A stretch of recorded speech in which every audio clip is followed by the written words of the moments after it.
Aqueles que estão felizes com Jesus, abra a sua Bíblia comigo, no livro do profeta Ezequiel, capítulo de número 37, glórias a Deus. Ezequiel 37. Enquanto os irmãos acham, eu quero externar minha gratidão a Deus por mais uma rica e gloriosa oportunidade de estar na sua casa, adorando e exaltando ao seu nome. Quero louvar a Deus pelo departamento do Círculo de Oração, onde nossa irmã Neilta está à frente desse trabalho e nos fez o convite para estarmos aqui ministrando a palavra do Senhor. Sou grato a Deus pela confiança. Quero louvar a Deus pela vida de nossos pastores, nossa pastora Jaqueline, nosso pastor Edmilson, nossos pastores presidentes. Deus abençoe as nossas vidas, a vida de cada um. Quero louvar a Deus também pela vida do evangelista Renato, que é o nosso líder da área 2. Deus abençoe. Nosso pregador também dessa manhã, pastor Rui, grande amigo que fiz na caminhada. Deus abençoe. Aos irmãos, evangelista Geraldo, a cada um dos irmãos, minha esposa, meu primo, também está aqui, Judevan, está fazendo as filmagens nesta manhã. Meu amigo Micael, missionário Micael, que está aqui também, adorando ao nome do Senhor. Amém? Para não enfadar os irmãos, de pé, vamos estar lendo a palavra de Deus. Deus abençoe também os irmãos da congregação Porta Formosa. Está escrito: veio sobre mim a mão do Senhor, e o Senhor me levou em espírito, e me pôs no meio de um vale de ossos secos. E estava cheio de ossos secos, e me fez andar ao redor deles, e eis que eram muito numerosos sobre a face do vale, e estavam sequíssimos. E me disse: filho do homem, poderão viver estes ossos? E eu disse: Senhor Jeová, tu o sabes. Amém? Pode se assentar, adorando e exaltando ao nome do Senhor. Meus irmãos, grande é a nossa alegria nesta manhã de domingo, e estarmos adorando e exaltando ao nome do Senhor. Escolhemos o melhor lugar para estar, escolhemos a melhor parte da nossa vida, que é estar diante da presença do Senhor. Glória a Deus. Muitas pessoas, quem sabe, dormiram ontem e não acordaram hoje, mas pela misericórdia de Deus, Ele nos deu esta oportunidade. Eu sempre sou grato a Deus pelas oportunidades que Ele me dá. Glória a Deus. Aleluia. Pode deixar um pouquinho baixinho, depois a gente aumenta um pouquinho. Amém? Meus irmãos, a gente leu um texto sagrado. Texto esse muito conhecido por nós, expositores da Bíblia Sagrada. Apesar que a Bíblia, ela tem vários textos, irmãos, que tocam na nossa alma, toca no nosso espírito, nos faz se fortalecer a cada dia. E eu gosto da Bíblia, eu gosto dessas histórias, porque nos momentos mais difíceis da minha vida, eu me apego a esta palavra, e ela me fortalece, ela me dá graça, ela me dá força para eu vencer as adversidades que vêm sobre minha vida. E assim também eu creio que não é diferente na vida dos irmãos. É a palavra que sustenta cada um de vós que está aqui nessa manhã. E esse texto que nós lemos, falando a respeito do profeta Ezequiel. Ezequiel, quando tinha 25 anos de idade, quem sabe, irmãos, Ezequiel estava ansioso, quem sabe ele estava se preparando, estava na expectativa de exercer o seu cargo em Israel. Todos os irmãos sabem que Ezequiel, ele estudou praticamente a sua vida inteira para ser sacerdote, porque a sua família era de uma linhagem sacerdotal. E assim, consequentemente, ele também queria exercer esse ministério. Porém, nessa época, foi uma época que o povo de Israel estava vivendo um período de desobediência, estava vivendo um período pecaminoso diante de nosso Deus. E Deus, para não deixar impune o pecado de Israel, a Bíblia diz que Ele permite um mal sobrevir sobre Israel. Ele permite 50 anos de crise, de escassez, de escravidão sobre a vida de Israel. Deus permite que o rei, chamado por nome de Nabucodonosor, rei da Babilônia, agora venha e sitiou a Israel e leva cativo. E no meio desses cativos estava Ezequiel. A Bíblia diz, e alguns historiadores relatam também, que quando Ezequiel, por volta do ano de 592, ele estabelece o seu ministério através do chamado de Deus. Só que o chamado de Ezequiel é totalmente diferente do chamado dos outros profetas. Isso porque, de fato, Deus chamou a Ezequiel num período mais difícil da história de Israel. E ele estava no meio daquele povo. A Bíblia diz que quando Ezequiel, ele completa 30 anos de idade, ele está agora, juntamente com Israel, sentado no rio Quebar da Babilônia. E quando eles estão ali assentados, alguém pega e diz: cante uma das canções de Sião para nós. Alguém levanta no meio da multidão e diz: como que a gente vai entoar hinos? Como que a gente vai entoar o Pentateuco? Pentateuco era os textos mais falados em Israel. O Pentateuco era os livros mais mencionados na terra de Israel. Só que agora eles estão na Babilônia. Agora eles tinham espendurado a sua harpa. Agora eles tinham espendurado o Pentateuco. Quem pregava não estava pregando mais. Quem falava de Deus não estava falando mais. Quem louvava não estava louvando mais. Tudo estava desandando. Tudo estava dando errado. Por quê? Porque a gente que faz a obra de Deus, se de alguma forma, de alguma maneira, a gente parar de fazer essa obra, pode ter certeza que coisas ruins vai acontecer. Pregador, quer dizer que o senhor está jogando uma praga se eu não fazer a obra? Não é, é bíblico. Se alguém faz a obra e para de fazer essa obra, pode ter certeza que as consequências vão vir. Por quê? Porque Deus chamou a gente, não foi para parar no meio do caminho. Deus chamou a gente para continuar firme no projeto. Deus chamou a gente, irmãos, para continuar firme no propósito. Então não para, não desista da tua caminhada, porque o que Deus reservou para a tua vida, irmãos, Ele vai entregar no momento certo, na hora certa. Ele vai entregar na palma da sua mão. Pregador, mas o problema está grande na minha vida, a crise está grande na minha vida, a escassez está grande, tudo está fechado para mim. Não, tu tenha certeza que mediante tudo dando errado na sua vida, Deus ainda vai trazer uma providência, Deus ainda vai curar, Deus ainda vai libertar, Deus ainda vai transformar, Deus ainda vai fazer milagre, Deus ainda vai tocar na tua família, Deus ainda vai tocar na tua casa, no teu casamento, Deus ainda vai levantar os teus para fazer a obra dele. Faltando 5 anos para ele exercer o seu ministério sacerdotal, ele está no rio da Babilônia, rio Quebar, e eles pegam ali agora, ele ouve a voz do Senhor. A Bíblia diz no capítulo de número 2, que Deus chega para Ezequiel, e ele se apresenta e diz: Ezequiel, levanta-te, põe-te pé, que eu falarei contigo. Pregador, por que Deus falou para Ezequiel se levantar e se colocar de pé?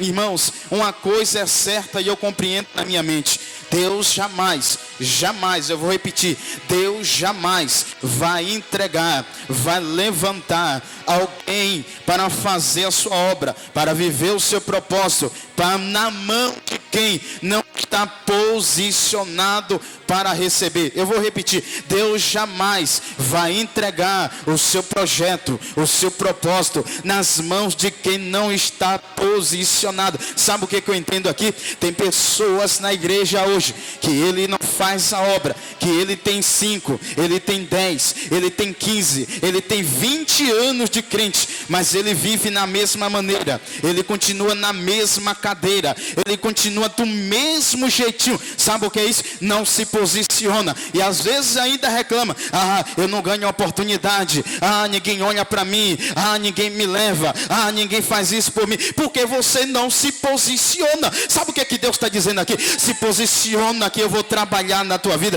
Deus está dizendo: Ezequiel, tu está no rio Quebar, tu está na Babilônia, Ezequiel, mas se posiciona para ver que em meio à Babilônia não vou te levantar. Se posiciona, Ezequiel, para ver se no meio dos teus problemas eu não vou entrar na tua vida e vou mudar o quadro da tua história.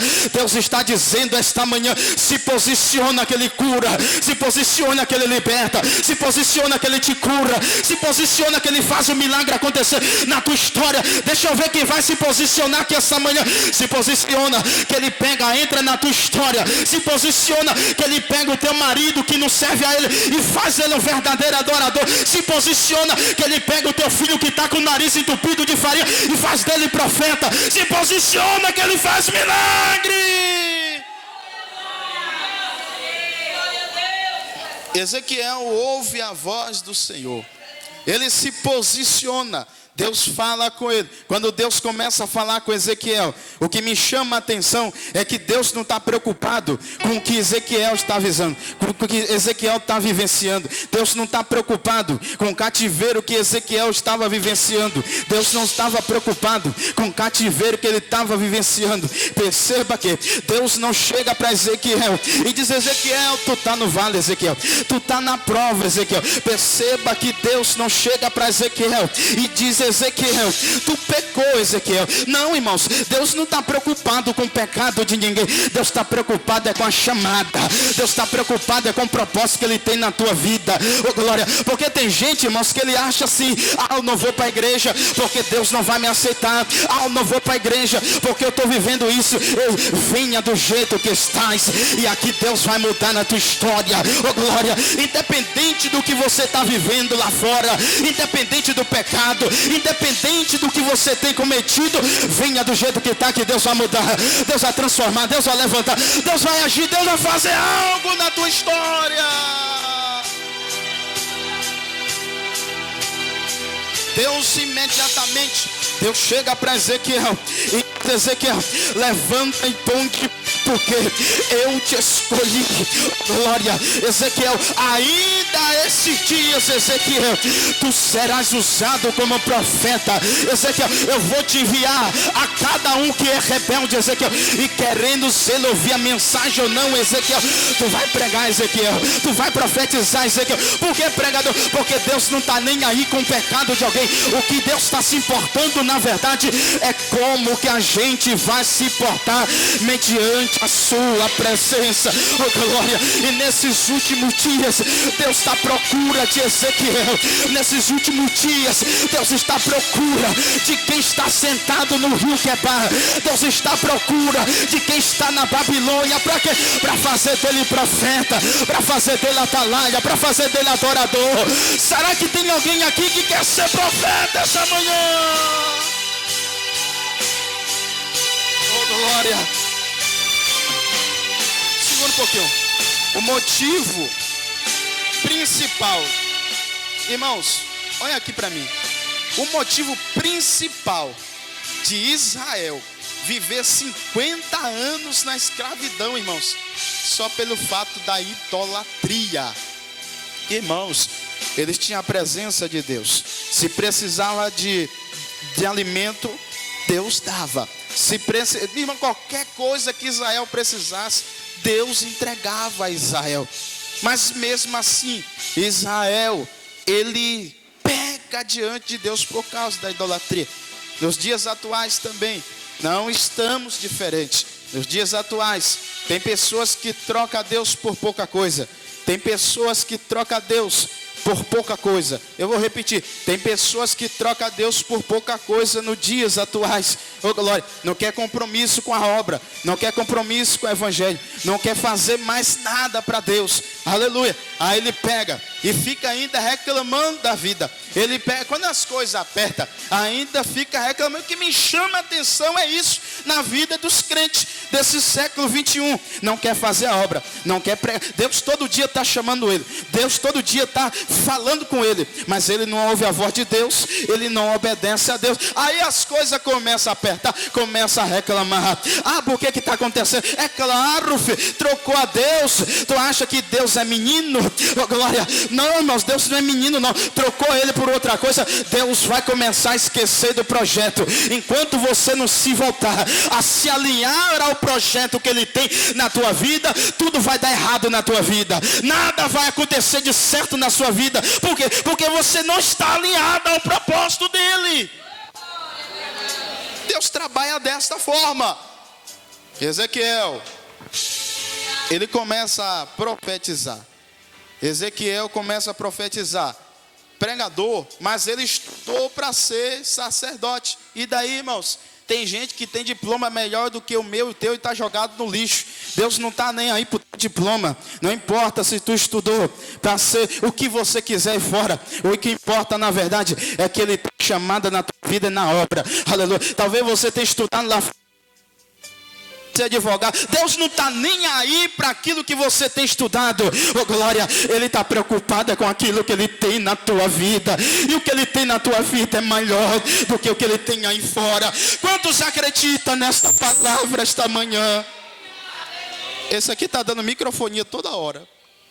Glória a Deus.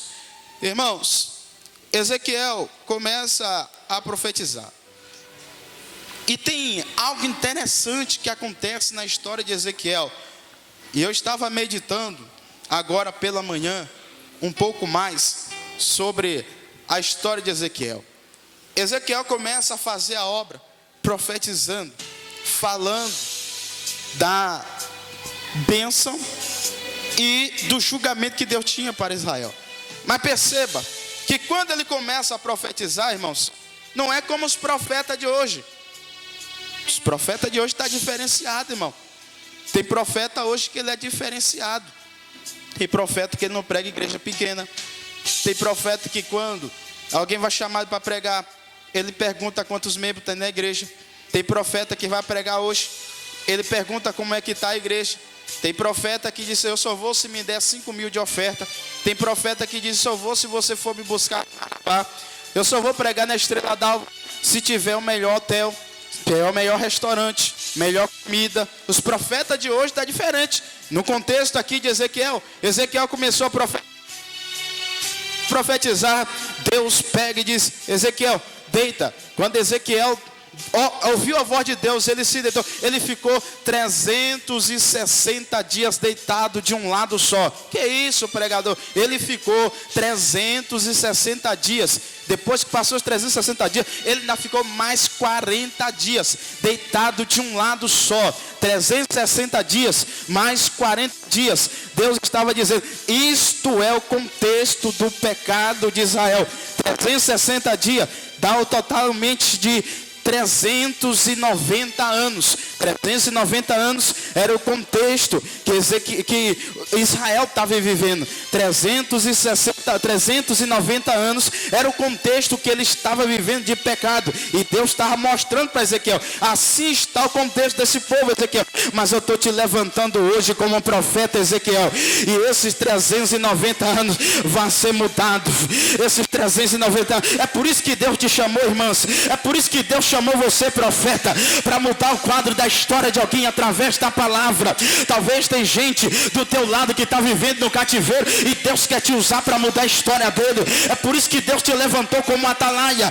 É por isso que Deus te levantou como adorador. Porque enquanto você adora, Deus cuida de alguém. Enquanto você levanta a mão e adora Ele, Deus visita a casa, visita a família, visita o casamento. Enquanto você adora Ele, na beleza da sua santidade, Ele faz o mover na tua vida.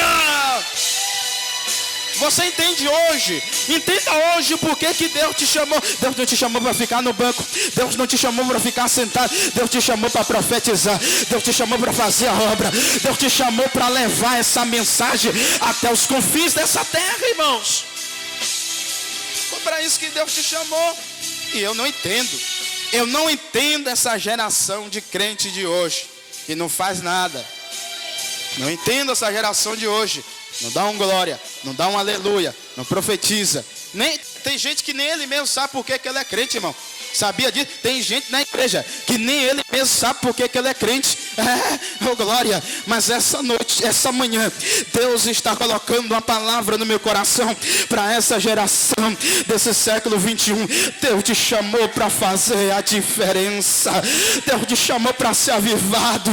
Oh glória. E mediante essa crise, irmãos, que a gente está vivendo, Deus ainda vai derramar a presença do seu Espírito.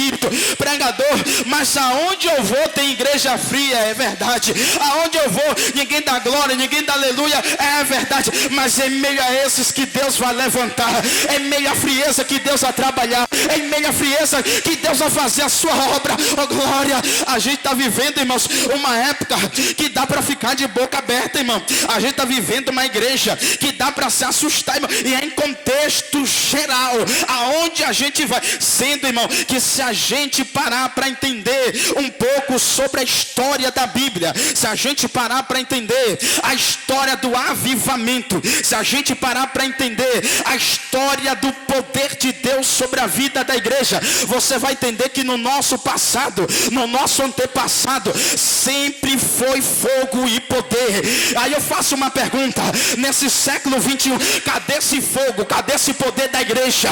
Está na hora da gente revolucionar, está na hora da gente ser cheio da presença, está na hora da gente impactar, está na hora de alguém falar em línguas estranhas, está na hora de Deus sacudir essa geração, está na hora de Deus levantar profeta. Não, saí de casa essa manhã com essa palavra ardendo no meu coração, para dizer que essa manhã está na hora de Deus sacudir essa terra, está na hora de Deus levantar atalaia, está na hora de Deus levantar profeta nessa terra.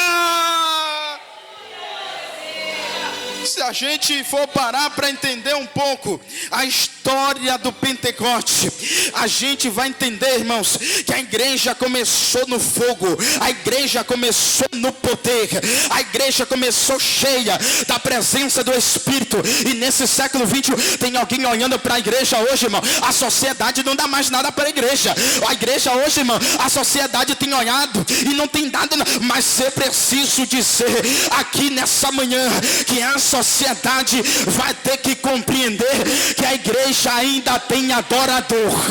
A sociedade vai ter que compreender que aqui ainda tem fogo, aqui ainda tem labareda, aqui ainda, meu Deus, a sarça vai queimar, meu Deus, eu sinto essa presença aqui nessa manhã. Vamos fazer diferente, igreja. Vamos fazer como a igreja lá do passado, em Atos capítulo de número 2, quando todos estavam reunidos no mesmo lugar. Alguém pensou que ia dar certo, alguém pensou que ia dar errado o projeto, alguém pensou que nada ia acontecer naquele dia, mas está escrito que o fogo de Deus desceu ali e todos foram cheios da presença do Espírito. Oh, glória, eu preciso dizer, essa manhã está descendo fogo aqui na Estrela d'Alva. Começa a preparar para ser cheio, começa a preparar para Deus te impactar, começa a preparar para você falar em línguas estranhas. O fogo está descendo aqui nessa manhã. Quem recebe, quem recebe, quem recebe, quem recebe. E mediante ao contexto que a gente está vivendo nesses últimos dias, tenha certeza dessa profecia que sai da minha boca. Deus vai levantar essa geração para fazer diferença. Quantos acreditam? Quantos acreditam? Oh glória, eu acredito na minha geração. Eu acredito que Deus vai sacudir ainda essa terra. Irmãos, uma hora, olha aqui, uma hora que você tiver de boa em casa, você procura pesquisar, faça como eu, pesquise a história do avivamento da nossa igreja. Tem crente hoje que você perguntar para ele quando foi que começou, tudo todo o avivamento da nossa igreja, estou falando a Assembleia de Deus. Tem crente que tem 10, 20 anos e não sabe. Tem pessoas que não sabem a história do Pentecoste da Assembleia de Deus, irmão. É ou não é verdade? Tem gente que não sabe, irmão. É por isso que ele não vive no fogo. É por isso que ele não vive cheio do poder. Porque não procura buscar conhecimento. Porque se ele começar a buscar e compreender que a igreja começou no fogo, que a igreja vai caminhar no fogo, e a igreja vai subir pelo fogo do Espírito, eu tenho certeza que não tem crente que vai ficar parado. Eu tenho certeza que não tem crente que vai ficar sem dar um glória na igreja. É, irmãos, é assim. A palavra de Deus é essa, irmão. Precisamos compreender o que é o avivamento da igreja. E não pense, irmãos, não pense que avivamento, baixa um pouquinho, não pense que avivamento é o cara rodar aqui, lá fora também rodar lá fora no pagode. Não, irmão, rodar não é assim não. Ser cheio do Espírito é ser diferente do mundo. Porque tem pessoas hoje que ele, irmão, uma certa feita, eu fui convidado para pregar em uma boate aqui em Tucumã, irmãos, e 2 horas da manhã eu fui lá, peguei o bilhetezinho e fui lá dentro da boate. Quando eu chego lá, irmão, várias pessoas que estavam no culto à noite, estavam lá dentro da boate, irmão, com narguilé na boca. Que avivamento é esse? Quer dizer que eu posso pular aqui e pular lá fora? Não, irmãos, aqui é diferente. Aqui é diferente. Oh, glória, aqui é diferente. Se você quer ser cheio da presença do Espírito, você tem que ser diferente do mundo, irmãos. Voltando para Ezequiel, no capítulo de número 2, Deus fala para Ezequiel: levanta-te e põe-te em pé. Por quê? Porque Deus vai entregar a promessa, o poder, o projeto em quem está posicionado a receber. Quando a gente pula alguns capítulos, a gente vai lá no capítulo de número 36, e ele agora se depara diante de um monte. Deus chega para Ezequiel: sobe ao monte. Olha o contexto. No capítulo 2, Deus diz: levanta e põe-te em pé. No capítulo 36, Deus diz: sobe ao monte. Quando a gente chega agora no capítulo de número 37, agora Ezequiel vai ter uma visão extraordinária de tudo que está acontecendo em Israel. Deus leva ele em um vale de ossos secos, sequíssimo, como diz a Bíblia. Quando ele chega nesse vale de ossos sequíssimo, Deus chega para ele e diz: Ezequiel, poderão esses ossos reviver? Ei, irmãos, que pergunta. Se Deus perguntasse para você hoje, o que você ia falar? Calor. O que você ia falar para Deus se ele perguntasse para você? Não sabe. Aí Ezequiel pegou e disse: Senhor, tu sabes. Por que Ezequiel falou: Senhor, tu sabes? Porque Ezequiel entendeu: tem coisas que eu posso fazer, mas tem coisas que é só Deus que faz. Não, vou repetir que eu vi um glória a Deus aqui bem forte. Tem coisas que o homem pode fazer, tem coisa que o médico pode fazer, tem coisa que o advogado pode fazer, tem causa que o juiz pode assinar, mas tem causa que é só Deus que pode assinar embaixo. Glória, tem coisa que só Deus pode resolver na tua vida. Entrega na mão dele esse problema, essa dificuldade, essa luta. Entrega na mão dele esse deserto, essa dificuldade que você tem passado esses últimos dias. Entrega. Talvez você tenha se abrido com o vizinho, talvez você tenha se abrido com um amigo, mas esta manhã eu preciso dizer para você: quer ver Deus, quer ver o teu problema sendo solucionado, quer ver o teu problema sendo resolvido? Entrega na mão daquele que tudo pode, tudo faz. Entrega na mão dele que ele resolve. Entrega na mão dele que ele cura. Entrega na mão dele que ele transforma a tua vida. Entrega na mão dele que ele visita. Entrega na mão dele que ele entra na tua história. Entrega na mão dele que ele faz alguma coisa acontecer na tua vida. Tem coisas que você pode resolver, guarde isso, mas tem coisas que só Deus pode resolver. Então Ezequiel fala: Senhor, o Senhor sabe. Aí Deus: faz o seguinte, profetiza. Não, irmão, você não entendeu ainda. Deus disse: Ezequiel, profetiza.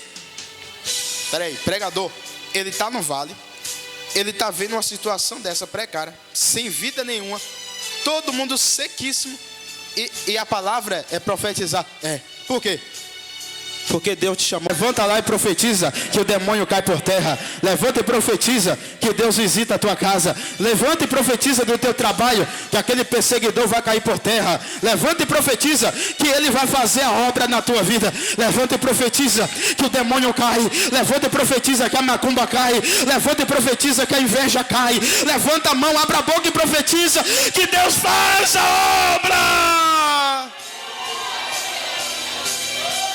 Ezequiel profetizou. E o interessante é que Deus, evangelista Renato, Deus não dá a Ezequiel a interpretação, a revelação do que eram aqueles ossos sequíssimos de imediato. Deus só mostra depois. Quando Ezequiel profetiza, agora começa a nascer carne sobre os ossos, começa a aparecer nervos. Mas aí eles ficaram de pé. Ezequiel percebe: não tem vida. Deus não tem vida. Aí Deus disse: profetiza sobre o vento, que o vento vai soprar o fôlego de vida. Oh glória, Deus está dizendo aqui essa manhã: profetiza que tem vida. Tem vida, tem vida. Talvez alguém tenha olhado para você e tem dito: ela agora vai parar, ela agora vai desistir, agora não vai dar certo, não vai acontecer, esse documento não vai sair, essa prova sempre vai ficar sobre a vida dela. Mas Deus está me usando aqui para profetizar sobre a tua vida. Profetiza, profetiza, profetiza que tem vida, tem vida, tem vida nesse vale, tem vida. Quantos acreditam que tem vida nessa manhã? Tem vida na tua casa. Eu não sei como você chegou aqui, eu não sei porque eu estou falando isso, mas Deus está falando com alguém aqui. Oh glória, eu tinha preparado totalmente diferente a mensagem, mas Deus está bradando no meu coração para dizer para alguém: profetiza lá, profetiza lá, profetiza lá. Eu não sei o que você tem passado, mas Deus está dizendo: profetiza nesse vale que eu vou restaurar, profetiza nesse vale que eu vou entrar com providência nessa manhã.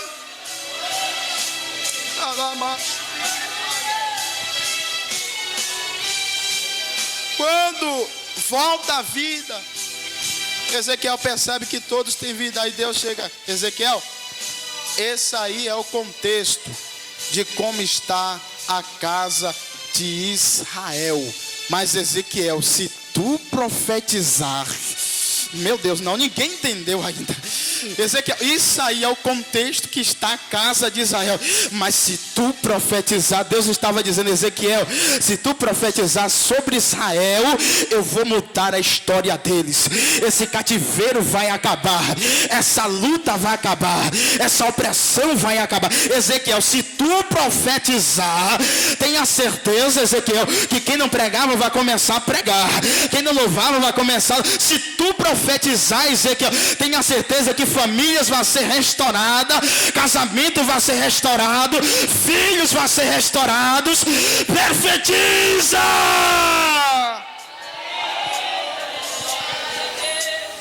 Quando a gente pula alguns capítulos, e aqui eu começo a pregar e encerrar a mensagem. Quando a gente pula alguns capítulos, a gente, irmãos, vai se deparar. Eu só tenho agora 7 minutos. A gente vai se deparar no capítulo de número 47. Ezequiel está diante de um rio, e um varão está com um cordel de medir nas mãos. E o varão pega e diz: Ezequiel, passa. Ezequiel pega e começa a atravessar. A água está batendo na canela. Ezequiel, está bom demais. Quando ele diz está bom demais, o varão mede mais 500 covos e desce. Quando ele desce, a água bate na cintura. Ele caminha, tá bom demais. O varão mede mais 500 copos, desce. Quando ele desce, a água que não dava mais para respirar, Ezequiel, agora tá bom, desce mais. Por quê, pregador? Porque Deus sempre tem um nível mais profundo comigo e com você. E quem determina a quantidade que a gente tem que descer, não é eu, não é pastor, não é pregador, não é levita, não é profeta. Quem determina é Deus. Oh glória. Tem gente, irmão, que ele acha que para Deus mudar a história dele, ele tem que subir. Não, irmão, não funciona assim. Não funciona dessa forma. Se você quer ver a tua história mudada, tem que descer na presença de Deus. Eu vou repetir, se você quer ver a tua história mudada, tem que descer na presença de Deus. Irmãos, a Bíblia diz, irmãos, que Zaqueu viu a Jesus, só que ele era de pequena estatura. Ele disse, eu vou ter um encontro com Jesus hoje, mas quer ver o que é que eu vou fazer? Ele subiu num pé de uma figueira. Quando ele está lá em cima, achando que está por cima da carne seca, como diz por aí no ditado popular, irmão, Jesus olha para ele e diz, Zaqueu, desce depressa, Zaqueu. Não, você não entendeu. Zaqueu, desce depressa. Sabe qual é a interpretação aqui que Deus está dizendo? Deus está dizendo, Zaqueu, tu subiu para me ver, Zaqueu, mas para eu mudar o quadro da tua história, tu tem que descer. Desce. Quem está disposto a descer, desce na palavra, desce no jejum, desce na oração, que Ele muda a tua história. Desce, que Ele muda a tua vida nessa manhã. Desce na presença dEle. E tem gente, irmãos, que ele acha que a obra de Deus é de qualquer maneira. Ele acha que Deus fala com ele hoje, que tem um ministério, e pronto, dali para frente agora é só glória, é só vitória. Não, irmãos, tem os seus espinhos, tem as formas de você buscar a Deus, tem as suas formas de você ter um encontro com Deus. E a melhor forma de ter um encontro com Deus é quando você se fecha dentro do teu quarto e fala com Ele, conversa com Ele, glorifica Ele. É no momento que ninguém está vendo. Tem gente, irmão, que ele acha que Deus só vai ver ele no meio da multidão, quando ele pega o microfone, quando ele louva, quando ele prega. Não, irmão, Deus te vê lá no teu quarto, Deus te vê lá no teu trabalho, Deus te vê lá na tua casa, Deus te vê quando tu está viajando, Deus te vê em todos os lugares que você pisar. Irmão, Deus te vê em todos os lugares. Agora cabe a você se vai buscar a presença dele ou não. Aí agora é com você. Deus já deu a oportunidade, agora é com você, profeta. Agora é com você. Ezequiel passa, irmãos, por uma dificuldade tão grande. A dificuldade de Ezequiel foi tão grande, que ele nem conseguiu retornar para Israel. Ele morreu lá, irmãos, na Babilônia. Mas mesmo estando na Babilônia, Ezequiel ainda conseguiu profetizar, ainda conseguiu pregar. Mesmo na crise, ele ainda conseguiu pregar. Oh glória. Tem gente que passa luta, irmão, e ele já pensa em parar. Alguém exclui você do Facebook, do WhatsApp, do Instagram, você pensa em desistir, irmão. Agora imagine Ezequiel, cara que passa 360 dias, mais 40, deitado de um lado só, comendo de lado, irmão, e ele perseverando. Irmão, o que você está esperando para sacudir essa poeira no meio dessa prova? O que você está esperando para sacudir essa poeira no meio dessa prova e começar a profetizar, começar a adorar ao nome dEle? Para me encerrar, Ezequiel, ele profetiza, e através da profecia que Deus usa ele, Deus muda a história de Israel. Você já percebeu? Não, eu vou falar isso aqui calmamente para vocês ouvir. Você já percebeu o poder que há na vida de alguém que serve a Deus, irmãos? Você já percebeu o poder que está na tua mão, irmã? Você já percebeu o poder que está na tua boca? Profetiza. Profetiza. Profetiza que Deus faz a obra. Irmãos, nesses últimos dias, Deus vai levantar uma geração de pregadores. Pode ter certeza. Alguém pode olhar e dizer, a gente está vivendo um contexto totalmente diferente do que tu está falando. Creia tão somente no que Deus está falando. Ele vai levantar uma geração diferente. Ele vai levantar uma geração diferente nesse século 21. porque está precisando, irmão. A nossa nação está precisando, porque o tanto de gente que tem se corrompido, tem escandalizado o evangelho, tem escandalizado a palavra de Deus, não está de brincadeira, mas Deus vai levantar pessoas diferentes aqui. Deus vai levantar pessoas diferentes. Levanta-te, põe-te em pé, e eu falarei contigo. Posiciona no teu ministério, se posiciona no teu louvor, se posiciona na tua pregação, se posiciona na tua casa, se posiciona na tua família, no teu casamento, se posiciona no cargo que tu tem na igreja, se posiciona, irmãos. Quem vai se posicionar? Quem vai? Fica de pé comigo agora, que eu preciso devolver o microfone agora, aleluia. Mas eu digo para você, se posiciona, que assim como Deus visitou Ezequiel lá no rio Quebar, quando ele estava sentado, Deus também vai visitar você. Deus vai mudar a tua história, Deus vai mudar na tua vida, assim como Deus mudou a história de Ezequiel, Deus também vai mudar na minha, vai mudar na tua. Assim como Deus levantou no passado, Deus vai levantar também nesse século 21. Cadê os crentes desse século que acreditam? Cadê os crentes que acreditam que mediante a tanta fraqueza, e mediante a uma igreja fraca, fria, morna, mas Deus vai sacudir, Deus vai sacudir, Deus vai levantar, Deus vai levantar, Deus vai operar, Deus vai operar. Quanto tempo, irmãos, que a gente não vê pessoas batizadas com o Espírito? Há quanto tempo que a gente não vê um milagre acontecer? É quanto tempo que a gente não vê pessoas chorando na igreja, cheia da presença? Está na hora disso acontecer, está na hora de Deus derramar sua graça, está na hora de Deus derramar o seu poder. E se você veio aqui essa manhã, nesta igreja, nesta congregação, em busca do poder de Deus, pode ter certeza que o poder vai te pegar agora, pode ter certeza que Deus vai te encher agora. Se você veio aqui disposta a receber algo da parte de Deus, começa a adorar ao nome dele agora, começa a receber aí agora, começa, meu Deus, eu sinto que vai incendiar aqui essa manhã. Talvez o demônio tenha olhado para nossas vidas, talvez ele tenha dito, essa igreja não vai prosperar, essa igreja vai desistir, eu vou criar uma contenda, eu vou criar um problema. Mas esta manhã o Espírito Santo de Deus está colocando a palavra no meu coração, dizendo que nada vai impedir do meu projeto acontecer na tua vida, nada vai impedir da minha obra acontecer na tua vida, nada vai impedir de eu salvar o teu esposo, nada vai impedir de eu libertar o teu filho, nada vai impedir de eu entrar na tua igreja, de eu entrar na tua casa. Meu Deus, me cobre com teu sangue, Jesus, nesta manhã, que eu preciso liberar uma profecia que dessa aqui. O Espírito Santo de Deus falou comigo aqui agora, que é manhã de avivamento, é manhã dele renovar vidas. E se você veio aqui para ser renovado, começa a receber agora, começa a receber poder agora, começa, meu Deus, já tem alguém entendendo ali, já tem irmãs e mão levantada, meu Deus, aonde tiver um crente de mão levantada aqui essa manhã, meu Deus, enche ele com a tua presença agora, toma ele com a tua glória agora, enche ele agora. Cadê você que é da marcha? Cadê você que é adorador? Eu vou deixar você buscar a ele. 30 segundos de glória, 30 segundos de glória agora. Quem consegue? Quem consegue?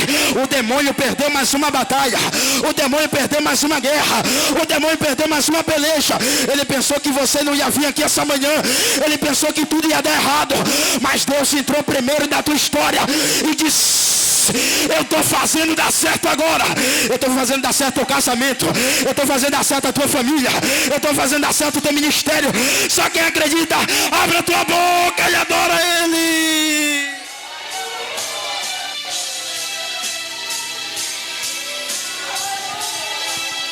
Meu Deus, eu sinto uma graça aqui, irmãos.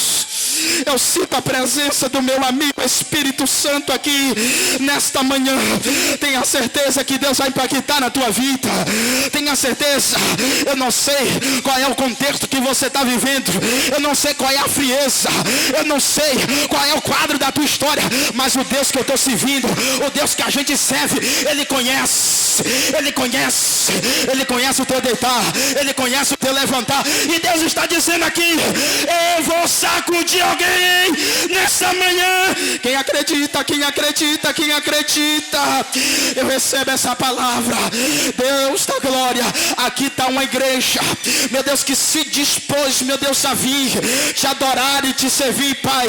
Papai querido, pelo poder da oração, pelo poder do teu sangue que foi derramado na cruz cruz do Calvário. Pai, aonde tiver um crente agora, meu Deus, que veio aqui debaixo de prova, que veio aqui debaixo de luta, quem sabe estava como Ezequiel, sentado no rio Quebar, quem sabe tinha espedurado a harpa, quem sabe tinha espedurado o chamado, quem sabe, meu Deus, nunca mais pregou, quem sabe nunca mais louvou, mas, meu Deus, eu te peço agora, anima esse crente, levanta esse crente, dá autoridade a esse crente, meu Deus, capacita esse crente, meu Deus, que a partir dessa manhã, aonde ele pisar, a planta dos pés, que ele venha prosperar, que ele venha prosperar, que ele venha crescer, que ele venha crescer, que ele venha crescer na tua presença. Só quem recebe, dá um brado de glória nessa manhã a ele. A palavra de Deus para a tua vida é: profetiza nesse vale, profetiza aí que tem vida. Eu sei que tem pessoas passando por situações difíceis aqui, mas Deus está dizendo: profetiza que eu faça a obra. Amém?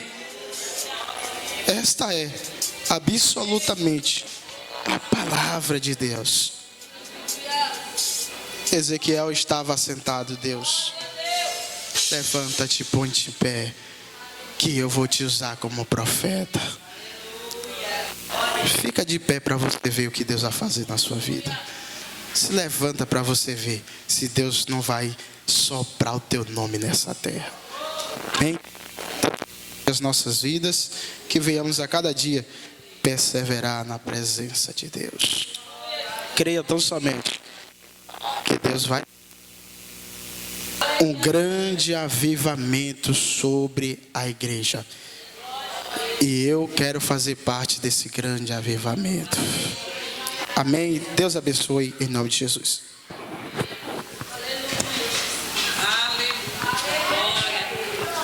Glória a Deus. Quantos querem agradecer